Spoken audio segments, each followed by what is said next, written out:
सुप्रभात ओडिशा। नमस्कार बंधुगण, आपण को आम यूट्यूब चैनल पॉलिटिकल आडारे स्वागत। टॉप न्यूज गुड़िक जानापी भिडटी को शेष पर्यंत देखंतु। कमिब दिन तापमात्रा तातीरू मिलिब आश्वस्ति। 22 जाए राज्य में हालुकारु मध्यम धरणर वर्षा संभावना। कमिब दिन तापमात्रा तातीरू मिलिब आश्वस्ति। पाणीपाग विभागर पूर्वानुमान अनुसार आगामी 5 दिन जाए तातीरू सामान्य आश्वस्ति मिलिब। दिनर तापमात्रा 3 ରୁ 5 डिग्री कम रहिब। 22 तारिख जाए राज्यर किछि स्थान में हालुकारु मध्यम धरणर वर्षा हेबार संभावना रही। लगातार किछि दिन धरी तातीर ताउ एबे कमिछि। रविवार पागरे परिवर्तन होइछि। पाणीपाग विभागर पूर्वानुमान अनुसार आज उपकूल ओडिशा समेत मयूरभंज, केन्दुझर, अनुगुल, ढेंकानाल, सुंदरगढ़, झारसुगुड़े गोटे किंबा दुईटी स्थान में हालुकारु मध्यम धरणर वर्षा सह घड़घड़ी हेबार संभावना रही। मयूरभंज जिला ऑरेंज वार्निंग जारी होइछि। 50 ରୁ 60 किलोमीटर बेगरे पवन बहिबा सह घड़घड़ी और कुआपथर वर्षार संभावना रही। सेहीपरि सुंदरगढ़, केन्दुझर, बालेश्वर, भद्रक, पुरी, रायगड़ा, कोरापुट, मालकानगिरी, खर्दा, नयागढ़, गंजाम और गजपति जिलार किछि स्थान में घड़घड़ी सह वज्रपात हेबार संभावना रही। परवर्ती खबर, एसीबी रे मृत्यु घटना मुख्य सचिव को रिपोर्ट मागिले जातीय मानवाधिकार कमिशन। एसीबी बड़ मेडिकल कॉलेज और हॉस्पिटल ट्रमा केयर आईसीयू रे अग्निकांड घटना 10 जनकर मृत्यु होता बेले यह घटना जातीय मानवाधिकार कमिशन मुख्य सचिव को रिपोर्ट मागी। घटनार अनुध्यान कर 15 दिन मध्य रिपोर्ट देवाक कमिशन निर्देश देइछन्ति। अग्निकांड समय ट्रमा केयर आईसीयू रे 23 रोगी थिले। अग्निकांड पर आईसीयू रे सांघातिक स्थिति उपजिला। गुरुतर आहतों स्थिति संकटापन्न रही। हॉस्पिटल कर्तृपक्षों द्वारा घर अवहेला एवं पर्याप्त अग्नि निरापत्ता व्यवस्थार अभाव दर्शाई 11 जन रोगी मृत्यु घटिता अभियोग होइछि बोली जातीय मानवाधिकार कमिशन उल्लेख करिसेंति।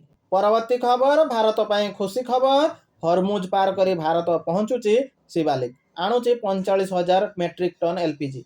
पश्चिम एशिया रे चलीथिबा उत्तेजना मध्यरे भारत ପାଇଁ एक भल खबर सामना को आसीची। भारतीय पताका विशिष्ट LPG tanker Shivalik LPG career किछि घंटा मध्यरे गुजरात रो मुंद्रा बंदर रे पहुंचीबार अछि। जहाजटी हरमुजरू सुरक्षित भाव में पार होई भारत अभिमुखे यात्रा करथिला, जेउथरे 45,000 मेट्रिक टन रु अधिक एलपीजी रही। यह देश में जारी होता एलपीजी जोगाण अभाव को दूर कर साहाय्य करियो बोली विश्वास करा जाउछि। ईरान इजराइल विवाद जोगु हरमुज रे अनेक जहाज फसी रही। भारत सरकार निरंतर कूटनैतिक प्रयास पर 2टी भारतीय एलपीजी जहाज को जीवाक अनुमति मिलता। यह जहाज गुड़िक मध्यरु प्रथम शिवालिक एवं मुद्रा बंदर में पहुंचबार कार्यक्रम रही। द्वितीय जहाज नंदादेवी मध्य आसंताकाली कांडला बंदर में पहुंचब। परवर्ती खबर, सुना रूपा दर खसिला 5 दिन धरी कमुची। बहुदिन पर अंतर्जातीय बजार में सुनार आउंस पिछा दर $5,000 तल को खसी। यार प्रभाव में भुवनेश्वर उभय सुना और रूपा सस्ता होइछि। सोमवार 22 कैरेट सुना दर 2,050 टंका ह्रास पाई 1,44,300 टंका होइछि। 24 कैरेट सुना 2,240 टंका ह्रास पाई 1,57,420 टंका होइछि। अंतर्जातीय बजार में अशोधित तैल दर महंगा हेउथबारु ता दीर्घकालीन भित्तिरे दरदाम स्थिति को बेलगाम करने आशंका रही। दरदाम उपरे लगाम कसिया पई केंद्रीय बैंक गुड़िक सुध हार बढ़ाइले स्थिति आहरी खराब हेबो। सेथिपई सुना मूल्य रे ह्रास घटिछि। परवर्ती खबर, गैस अभाव छोट छोट होटेल बंद, काठ चुली पुणी फेरिछि। मध्यप्राच्य युद्धर प्रभाव सीधा सड़क भारत में पड़ी। लोक काम धंदा छाड़ी गैस सिलिंडर पर धाड़ी लगाउछन्ति। आउ सेठू निराश हेबा परे एबे काठ कोयला चुली को ओह्लाई आसीछि रोसई शाल।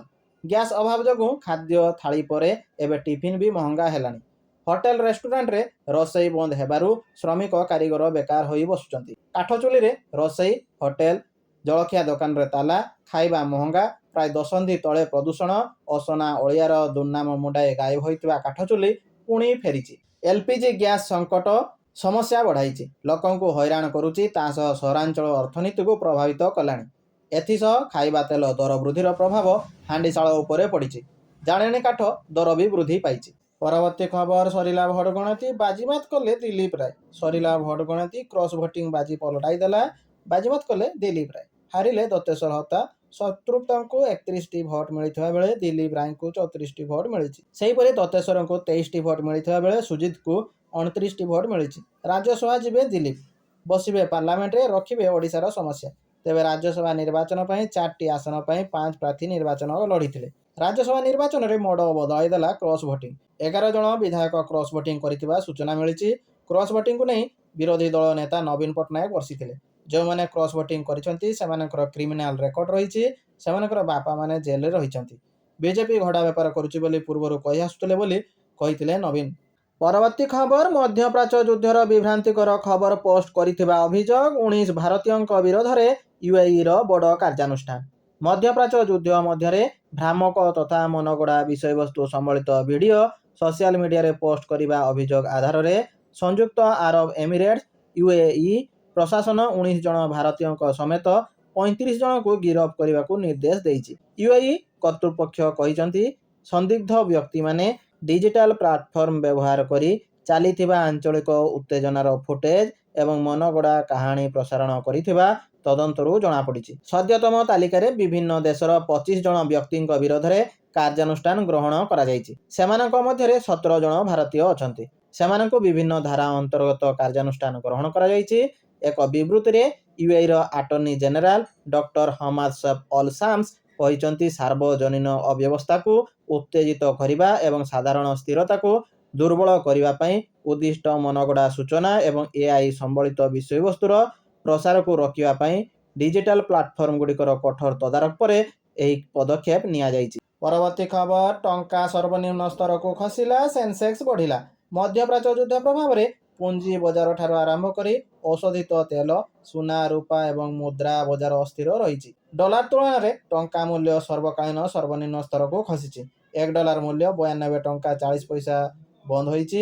ଇଣ୍ଟରବ୍ୟାଙ୍କ ବିଦେଶୀ ମୁଦ୍ରା ବିନିମୟ ବଜାରରେ ଡଲାର ତୁଳନାରେ ଟଙ୍କା ମୂଲ୍ୟ 92 ଟଙ୍କା 44 ପଇସାରେ କାରବାର ଆରମ୍ଭ ହୋଇଥିଲା। ପରେ କାରବାର ମଝିରେ ଏହା 92 ଟଙ୍କା 47 ପଇସା ସ୍ତରକୁ ଖସି ଆସିଥିଲା, କିନ୍ତୁ ଶେଷରେ 92 ଟଙ୍କା 40 ପଇସାରେ ବନ୍ଦ ହୋଇଛି, ଯାହାକି ପୂର୍ବ ଦିନ ତୁଳନାରେ 10 ପଇସା କମ୍।